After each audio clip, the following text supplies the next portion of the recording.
Berlatar di Republik Demokratik Kongo, tepatnya di Lembah Bandudu, kita diperlihatkan seorang panglima perang yang bernama Jenderal Tonga, di mana dirinya akan mengeksekusi warga sipil yang dianggap berkhianat kepadanya dengan cara ditembak dan dibakar. Like this man here.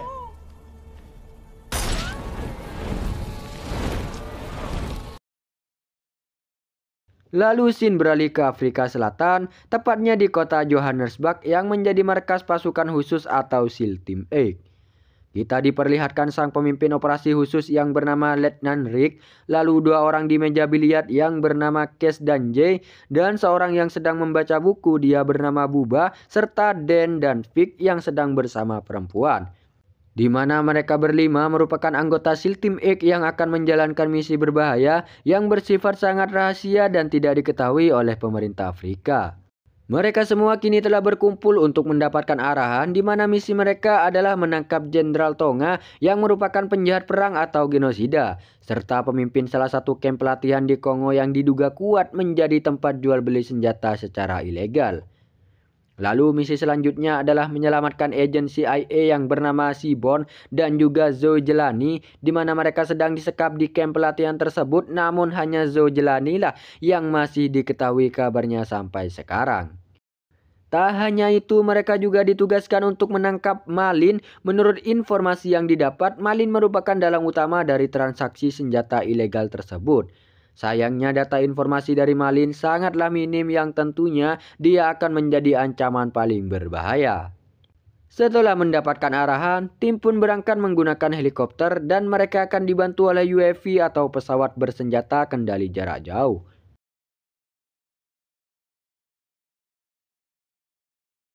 Setelah melakukan pendaratan, mereka pun mulai bergerak menuju ke lokasi target untuk melakukan pengintaian. Lalu menginformasikan kepada pusat komando titik-titik yang akan diserang. Yang tak lama, UAV pun melintas sambil menjatuhkan bom ke beberapa titik sampai hancur lebur.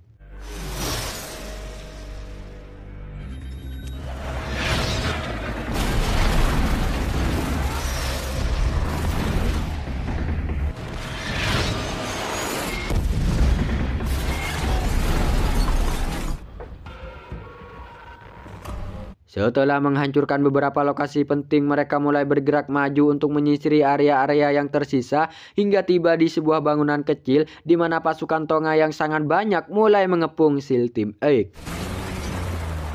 Tak hanya senjata biasa yang mereka gunakan, melainkan senapan mesin pun juga mereka gunakan. Walaupun pertahanan pasukan Tonga sangat kuat dan susah ditembus, namun SEAL Team 8 dengan kekuatan dan strateginya berusaha untuk melumpuhkan mereka semua.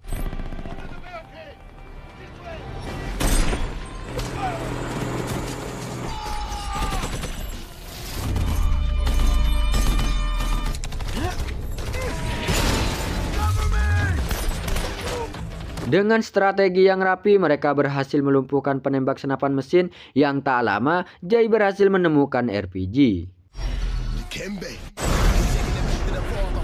Setelah ledakan terjadi, dengan pistolnya Tonga menantang pasukan SEAL Team 8.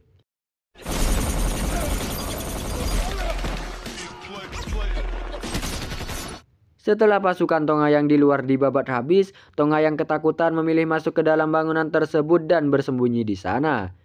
Di dalam ternyata masih ada pasukan Tonga yang mencoba untuk menyerang sehingga Jay melemparkan granat dan membabat semuanya. Alhasil Tonga yang tersisa sendirian pun pasrah. Sok petantang petenteng, giliran sendirian kayak ayam sayur. Tak lama mereka pun mulai mengecek salah satu ruangan. Ternyata di sanalah Sibon dan Zoe disekap. Namun sayangnya hanya Zola yang masih selamat karena Sibon lebih dulu tewas. Saat diinterogasi Tonga yang hendak memberitahukan suatu hal tentang Zoe Jelani, tiba-tiba ia ditebas oleh Zoe menggunakan parang yang dibuat oleh Pak Arman. Alhasil Tonga pun balik lobi. Yang tak lama mereka menemukan suatu ruangan yang mencurigakan dan setelah dibuka ternyata di sana berisi tumpukan uang yang diduga milik Tonga hasil dari jual beli senjata ilegalnya. Mereka juga menemukan laptop aktif yang menunjukkan lokasi tambang uranium berada.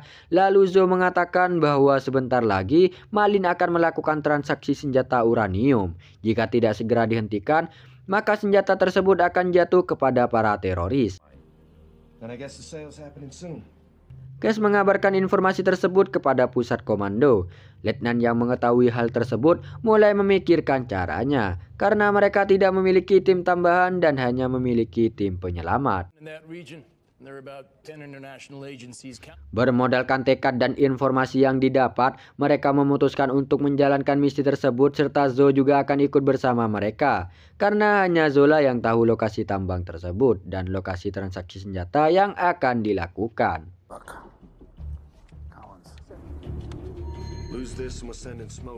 Sebelum berangkat, mereka mengubur uang tersebut dan melihat rute yang akan mereka lewati. Singkat cerita, di pagi harinya mereka tiba di sungai yang akan mereka lewati. Beruntungnya penjaga di sana masih tertidur karena semalaman mereka push rank sampai ke Legend 5 bintang 1. Alhasil tim pun pergi menggunakan perahu secara diam-diam. Penjaga tersebut yang mendengar kresek-kresek pun terbangun dan tim terpaksa melepaskan tembakan agar mereka tidak ketahuan. Namun justru tembakan tersebutlah yang membuat mereka ketahuan sehingga musuh pun mulai mengejar mereka.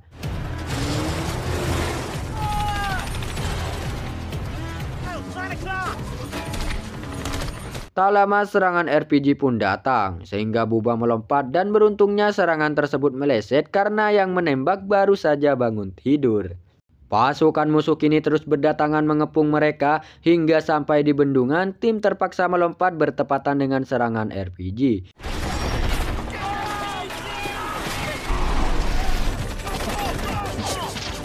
Namun Cash yang tersisa sendirian di perahu harus terjun bebas dari atas. Alhasil Cash pun selamat.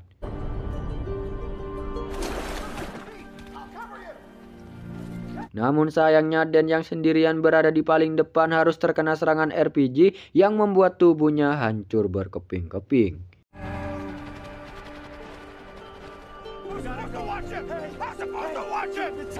Setelah kejadian mengerikan itu, tim lanjut berjalan dan mencari lokasi yang aman. Mereka juga harus menerima kenyataan pahit karena alat komunikasinya harus terputus. Tetapi apapun keadaannya, misi tetaplah misi. Sehingga mereka tetap melanjutkan misi tanpa komando langsung dari pusat.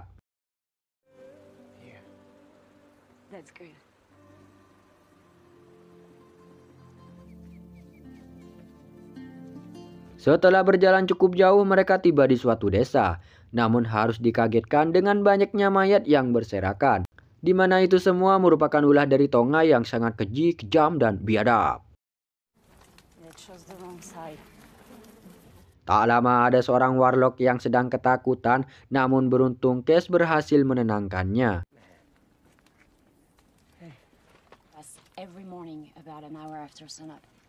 Dirasa sudah lelah, mereka memutuskan untuk bermalam di desa tersebut. Di saat Cash sedang berduaan bersama Zo, Ichibos yang tidak mau kalah akhirnya berperang juga. Buset dah, keadaan lagi mencekam Ichibos, tahan. Keesokan harinya mereka meminjam mobil warlock untuk menuju ke salah satu desa yang menjadi tempat pemberhentian rombongan tentara Afrika.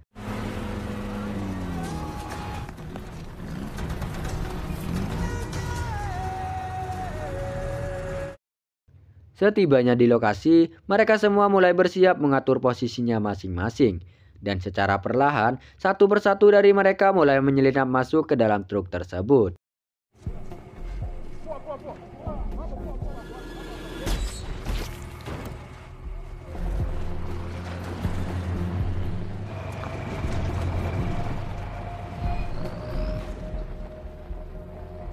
Di perjalanan, Bubba mencoba meretas sambungan komunikasi di pusat komando dan dia berhasil mengetahui bahwa truk tersebut akan diserang menggunakan UAV.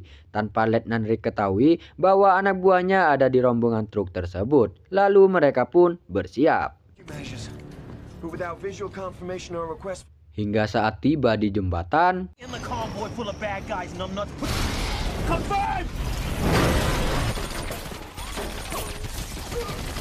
baku tembak pun terjadi. Yang tak lama bom kedua pun dijatuhkan yang membuat Buba harus terpental ke dalam sungai. Tak hanya terpental, Buba juga harus tertimpa serpihan mobil yang membuat dirinya tenggelam dan tak sadarkan diri.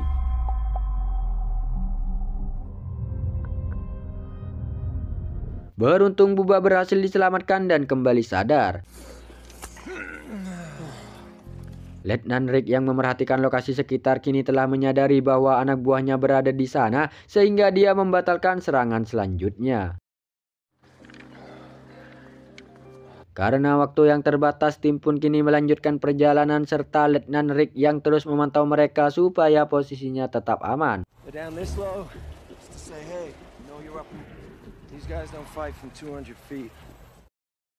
Pada malam harinya, tim pun tiba di lokasi tambang uranium. Namun sebelum masuk, mereka melakukan pemantauan terlebih dahulu.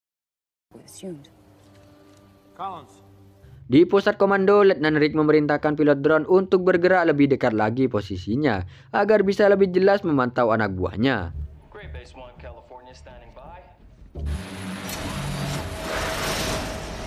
Tim pun meledakkan sebuah mobil untuk mengalihkan perhatian penjaga. Setelah itu mereka mulai melancarkan aksinya.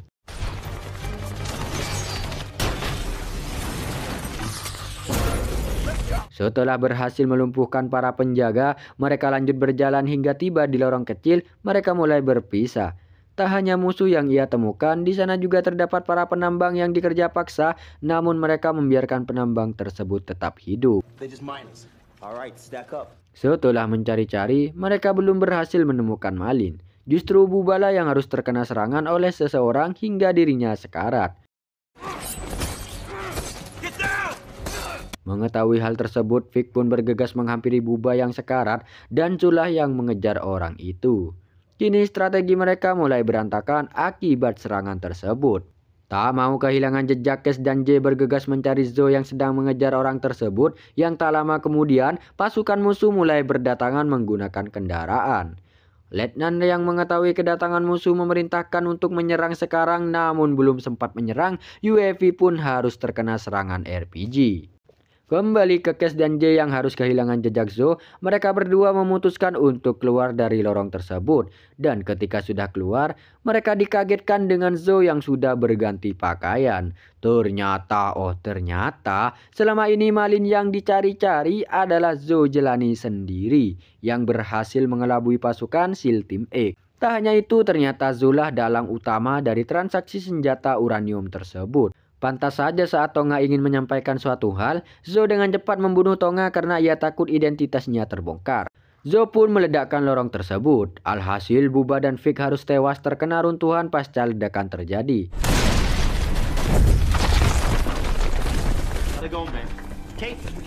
Jadi rencana Zo selama ini adalah ingin membunuh semua pasukan SEAL Team X dengan cara menjebaknya di dalam lorong, dan nantinya Zo akan meledakkan lorong tersebut agar pasukan tertimpa reruntuhan.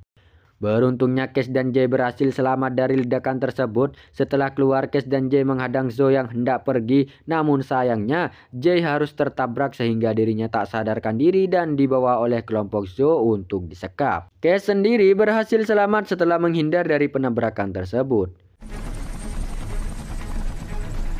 Keesokan harinya helikopter penyelamat pun tiba. Di dalam helikopter, Kes langsung memberitahu Letnan Rick bahwa 3 rekannya telah tewas sedangkan Jay disekap oleh Zo Jelani. So you have 3 SEALs down there that need to come. All untraceable loads. Lalu Letnan Rick memerintahkan Kes untuk menuju ke sebuah gedung apartemen yang diduga menjadi markas Zo Jelani.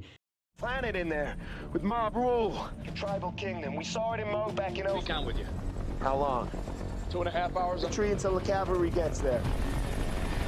Setelah berganti pakaian untuk menyamar, Kes pun mulai bergerak hingga dia menemukan 4 orang yang sedang berjalan sambil membawa koper berisikan uang.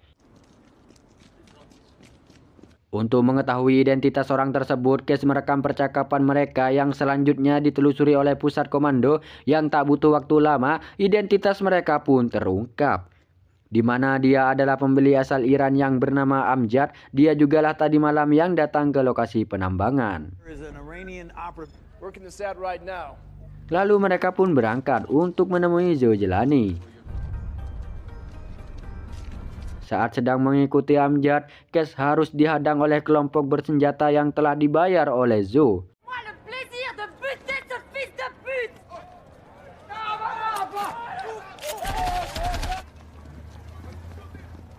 Cash yang merupakan pasukan khusus tentunya sangat sulit untuk ditumbangkan. Sambil berlari, Cash juga memberikan serangan balasan walau hanya dengan satu buah pistol.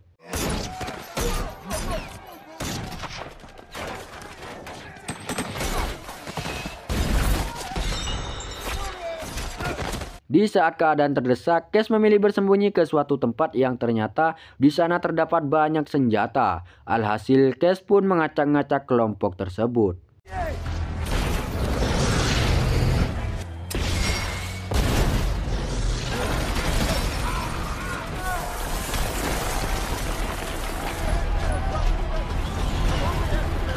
Cash terus berlari ke dalam gedung. Di dalam Cash masih saja ditembaki oleh pasukan Zo. Yang tak lama sebuah RPG datang mengarah kepadanya, sehingga membuat dia harus terpental tepat di depan Zo dan Amjad yang sedang menyekap Jay. Pasukan Zo pun langsung memberondong Cash. Dalam kesempatan tersebut, Jay berhasil melepaskan diri dan melemparkan senjata kepada Cash, sehingga Cash berhasil membunuh anak buah Zo. Dan inilah momen yang ditunggu-tunggu, di mana terjadi buy-one antara Cash dengan Zo serta Jay dengan Amjad.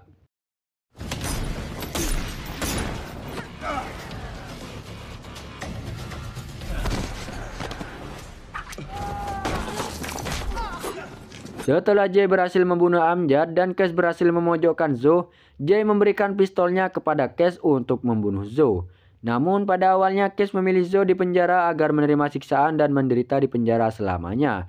Namun ketika Zo hendak melemparkan sebotol uranium, Cash segera menembak botol tersebut. Alhasil Zo sendirilah yang harus terkena uranium tersebut. Sebelum pergi, Cash memberikan salam perpisahan kepada Zo dengan cara... Setelah itu tim penyelamat pun datang dan langsung mengamankan seluruh senjata uranium tersebut. Di akhir film kita diperlihatkan Cash dan Jay yang pergi ke suatu desa dan membagi-bagikan uang yang mereka kubur tadi kepada warga di sana yang sangat membutuhkan. Film pun tamat. Ending yang sangat berperi kemanusiaan. Pesan yang dapat kita ambil dari film ini adalah berhati-hatilah kepada teman sendiri karena bisa saja dia berkhianat seperti Zo. Jangan lupa subscribe, jangan lupa like. Jika sudah subscribe, jangan lupa balik lagi di video selanjutnya.